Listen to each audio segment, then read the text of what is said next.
maias, astecas, podemos pensar também nos incas, tupi-guarani, tamoios, tupinambás. São inúmeras as nações que nós conhecemos de povos chamados pré-colombianos, que já estavam aqui, hoje no que hoje chamamos a América, né? Mas já estavam aqui nações já chamadas hoje indígenas, mas na verdade nativos de onde se tornou a América. Eu sou o professor Macari e vamos falar um pouco mais de história com você. Muito bem, para entendermos um pouquinho dos povos pré-colombianos, os que estavam aqui antes da chegada de Cristóvão Colombo, vale muito a pena nós nos orientarmos nas questões geográficas. Você tem aqui, né, um mapa aqui da América, todo o continente americano, e você vai ver, vai perceber claramente ali que na Mesoamérica, que significa exatamente isso, o meio da América ali, onde nós conhecemos como América Central, existiam já dois povos, né, que eram os povos maias, que estavam aqui, né, há muito tempo antes dos espanhóis chegarem lá, antes de Cristóvão Colombo, e depois você vai ter também as civilizações astecas, que ficam ali próximas do México.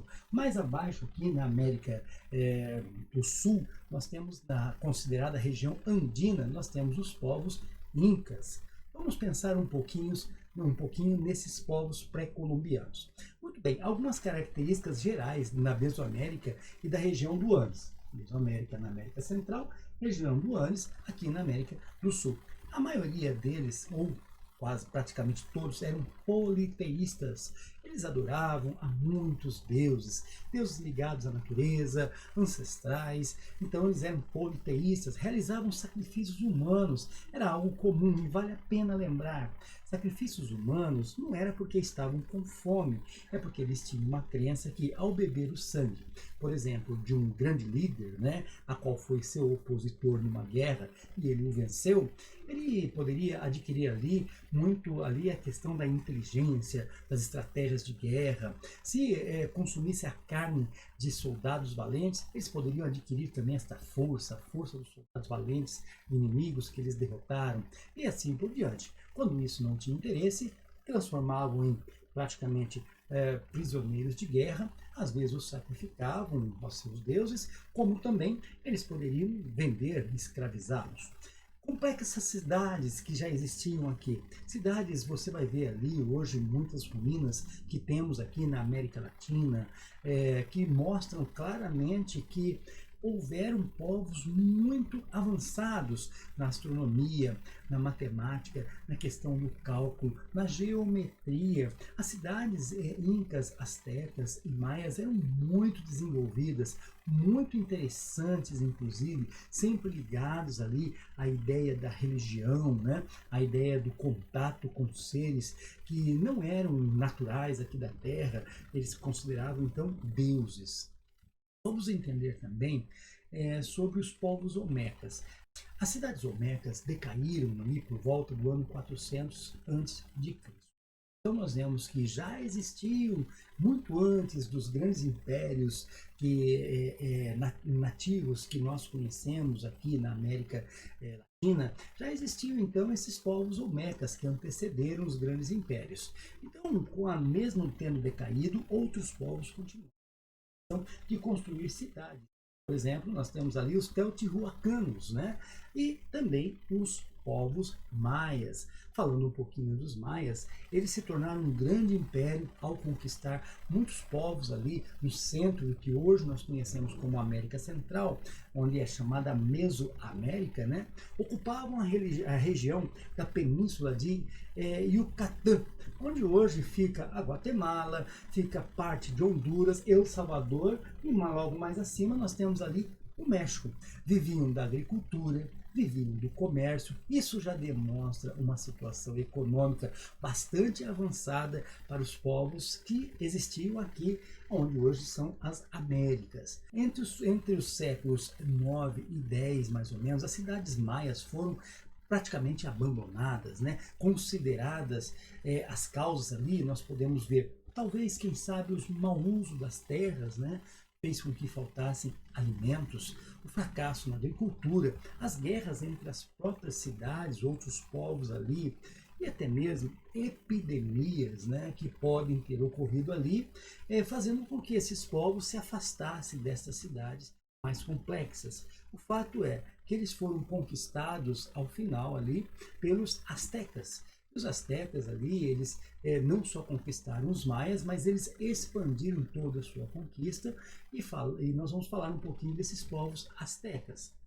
Os astecas ali também são conhecidos como mexicas.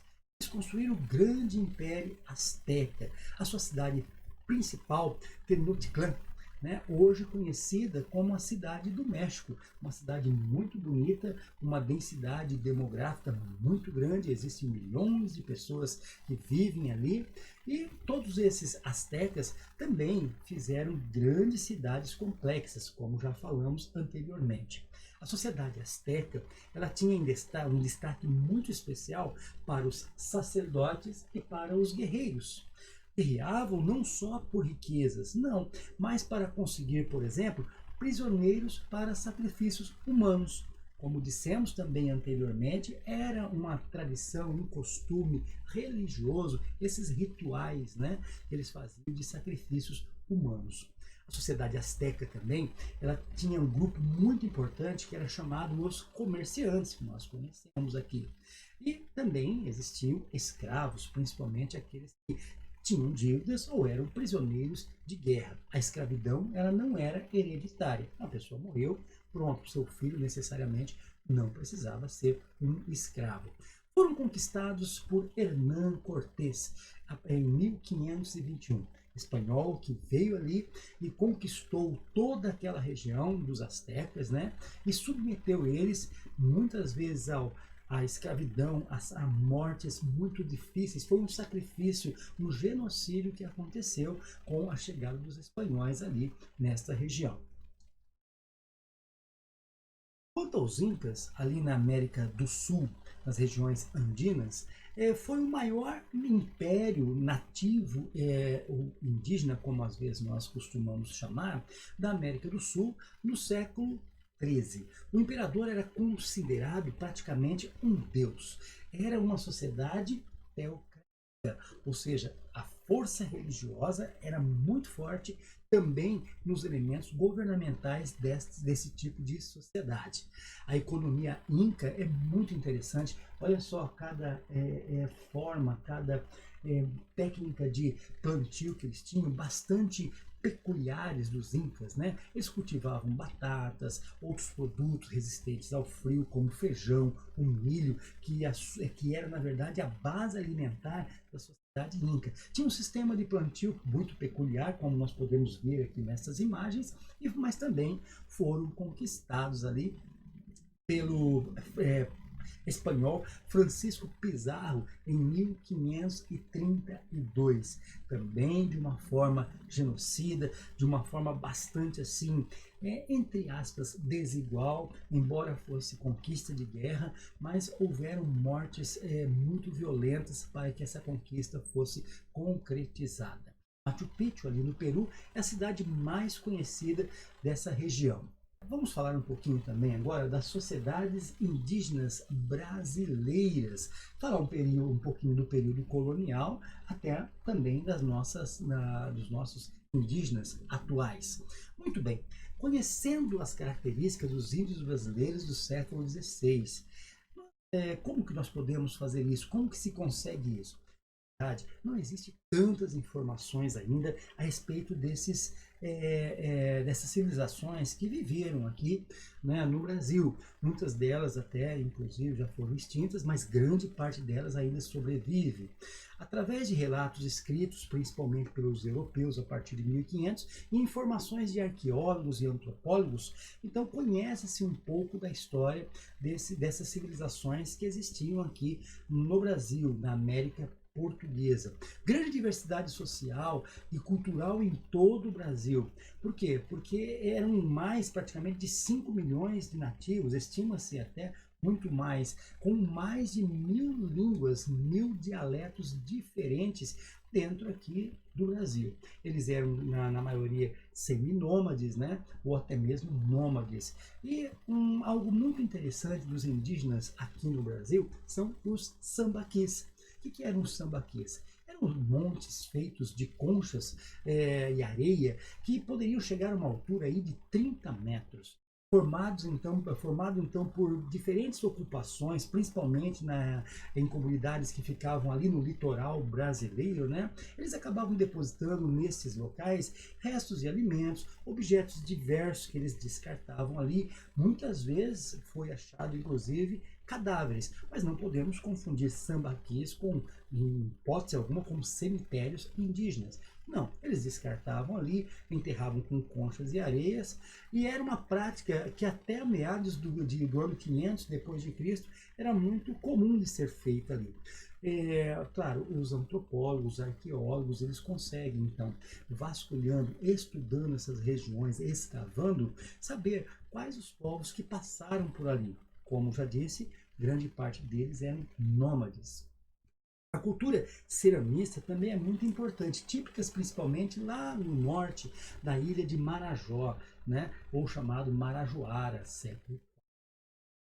Produziu então elaborados vasos cerâmicos com desenhos geométricos muito lindos. E em Santarém, eles eram, na verdade, isso já do século XI ao século XVI, lá no Pará, próximo ao rio Tapajós, os vasos cerâmicos eles tinham umas figuras humanas, figuras de animais. Então tinha um desenvolvimento político e social com um chefe superior que comandava as províncias de toda aquela região. São artes muito interessantes, né? Que só ao ver as imagens aqui nós já vemos que há todo um cuidado especial, que eram marcas que eles faziam ali nessas cerâmicas que facilmente era identificada de qual povo pertenciam aquelas cerâmicas.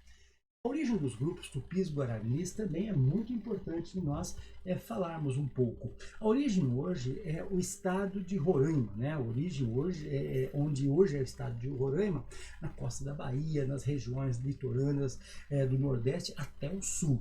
Então nós temos o quê? Nós temos tupiniquins, nós temos tupinambás, temiminós, coetés, tabajara, tamoios, tupinés, carijós, guaranis, dentre muitos outros povos que se conhece nessas regiões aqui que nós mencionamos. Faziam parte do mesmo tronco linguístico, influenciando praticamente toda a América portuguesa. Então, eles tinham também uma certa facilidade de comunicação entre si por conta de serem originários do mesmo tronco linguístico. Um destaque importante aqui, né, para os estudos tupis guaranis era a questão da caça e a pesca, uma prática muito comum dos nativos, importância de guerra entre os tupis, em conquista de espaços, territórios e até mesmo pela própria sobrevivência. E eles praticavam também a antropofagia. A antropofagia é a prática que se dá, que muitos confundem com canibalismo, mas na verdade a antropofagia ela tem muito a ver com as questões de rituais religiosos que nós já mencionamos anteriormente. Praticavam também, geralmente de forma ritualística, as questões assim de sacrifícios humanos, da mesma forma que outros povos praticavam também.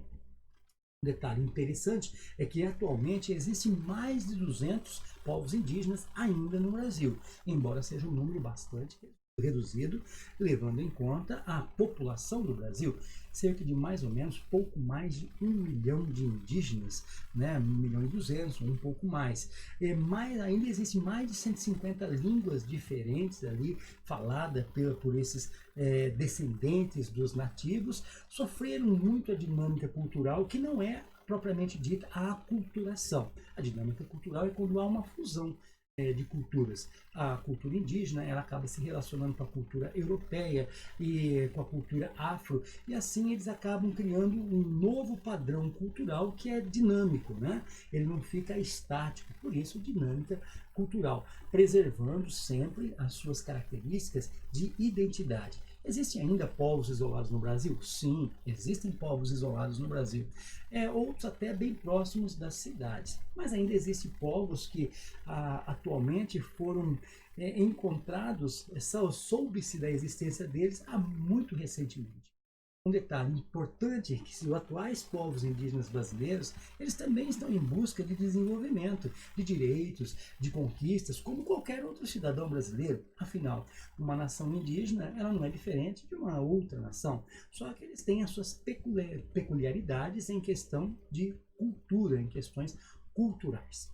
É isso, gente. Falamos um pouquinho então dos maias, dos astecas, né, dos olmecas, falamos dos incas e também de alguma coisa sobre os povos indígenas brasileiros. Temos sempre que lembrar que muitos desses povos ainda estão nas nossas cidades, vivendo comumente conosco, que são pessoas que devem ser respeitadas como cidadãos que vivem em terras comuns às nossas, não é mesmo?